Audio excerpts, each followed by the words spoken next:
पैगंबर मोहम्मद ने जिस मस्जिद में नमाज पढ़ी कहा जाता है वो है ये अल-अक्सा मस्जिद वहां की। अगली तस्वीर दिखाइए।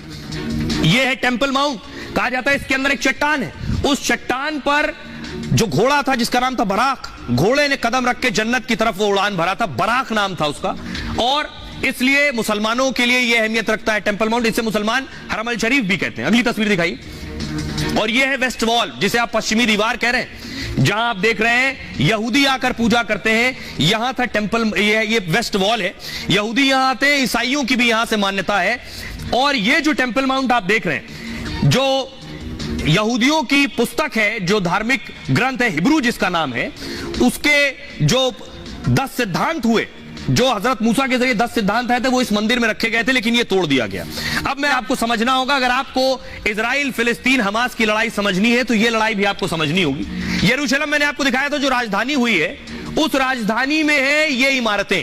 ये सिर्फ इमारतें नहीं है, इसकी धार्मिक मान्यता जब आप समझेंगे तो आपको समझ आएगा कि लड़ाई कितनी बड़ी है। ये जो आप देख रहे हैं मस्जिद, ये मस्जिद का गुंबद आपको नजर आ रहा है, इस मस्जिद का नाम है अल-अक्सा मस्जिद। ये यरूशलेम में है, इजराइल के यरूशलेम में। ये अल-अक्सा मस्जिद में मान्यता है कि पैगंबर मोहम्मद, जिनसे इस्लाम आया, पैगंबर मोहम्मद ने यहां नमाज पढ़ी और इस्लाम के बहुत से खलीफा यहां आए।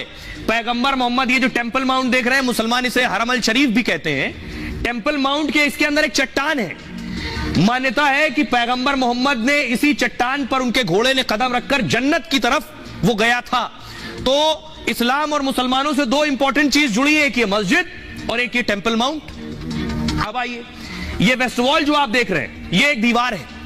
ये जो दीवार आप देख रहे हैं, इस दीवार पर एक टेंपल हुआ करता था, मंदिर, जो तोड़ा जा चुका है बहुत पहले लड़ाइयों में। अलग अलग रोमन शासक आए, उस दौर में तोड़ा जा चुका है, उसकी दीवार भर बची है। तो अब यहूदी यहां आकर वेस्ट वॉल के पास आकर सिर्फ पूजा करते हैं। यहां पर 11 दरवाजे हैं यहां से वहां तक। अब तक इन 11 में से 10 दरवाजों से मुसलमानों की एंट्री होती थी, जो या तो इस मस्जिद में आते थे या यहां आते थे। यहां तक सिर्फ यहूदियों की एंट्री है, जो वेस्ट वॉल पर पूजा करते हैं। एक और इंपॉर्टेंट बात कि इस वेस्ट वॉल से ही ईसा मसीह का ताल्लुक भी है, क्योंकि ईसा मसीह जन्म से यहूदी थे, बाद में ईसाइयत आई, तो वो खुद भी ईसा मसीह यहां आए। तो ईसाइयत की मान्यता यहां से जुड़ी है, यहूदियों की मान्यता यहां से जुड़ी है, और इस्लाम की मान्यता यहां से जुड़ी है। अब आप इसकी इंपॉर्टेंस समझ सकते हैं, इस जगह की कितनी अहमियत है, और लड़ाई की वजह भी ये भी है। क्या आपको बताऊं कि इजराइल का देखिए कैसे तीनों धर्मों से कनेक्शन है। कल भी मैं बताने की कोशिश कर रहा था, वक्त कम था। अब मैं आपको बताऊं, इजराइल और इजराइल के नीचे सऊदी अरब है। ये जो देश है, दुनिया के लगभग मैं कहूंगा 50% से ज्यादा मजहब यहीं से जुड़े हैं, ताल्लुक रखते हैं इजराइल से। जैसे भारत, दुनिया के लगभग 40% धर्म भारत में आए, चाहे वो सनातन हो, बौद्ध धर्म हो, जैन धर्म हो, सिख धर्म हो, उसी तरह इजराइल का ताल्लुक समझिए। अब देखिए, जो मैं आपको इजराइल में हेब्रोन जगह दिखा रहा हूं, यहां हजरत इब्राहिम की कब्र है। आप कहेंगे हजरत इब्राहिम कौन? आगे बताऊंगा आपको। हजरत इब्राहिम, जिन्हें प्रोफेट इस्लाम भी मानता है, जिन्हें प्रोफेट क्रिश्चियनिटी यानी ईसाइयत भी मानती है, और इन्हें प्रोफेट यहूदी भी मानते हैं, उनकी कब्र है। तो तीनों धर्मों का ताल्लुक हेब्रोन में इब्राहिम से भी है। अब ऊपर आइए, ऊपर है, उसके ऊपर बेथलहेम दिख रहा है आपको, जो स्पॉट, यहां ईसा मसीह का जन्म हुआ, इजराइल में ही। तो ईसा मसीह का ताल्लुक और ईसाइयत का ताल्लुक भी यहीं से है। ऊपर आइए, उसके पास ही यरूशलेम है, जो मैंने आपको दिखाया, यहीं यहूदियों का पवित्र सोलोमन मंदिर भी है था, जिसकी वेस्ट वॉल अभी मैंने आपको दिखाई।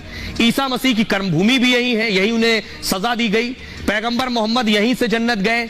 ईसा मसीह की जो हत्या हुई वो भी इसी जगह पर हुई।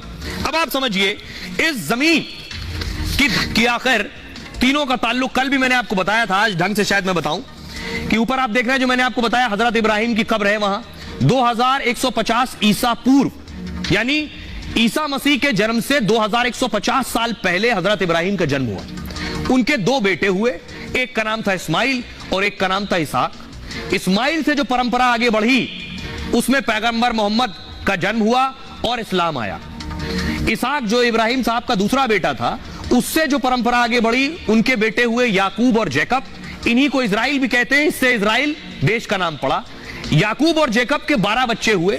ये 12 कबीले यहूदियों में 12 कबीलों के नाम से भी जाने जाते हैं। और ये जो 12 बच्चे, इनमें जो सबसे प्रसिद्ध हुआ उसका नाम था जूडा या यहूदा, इसी से यहूदी भी बने।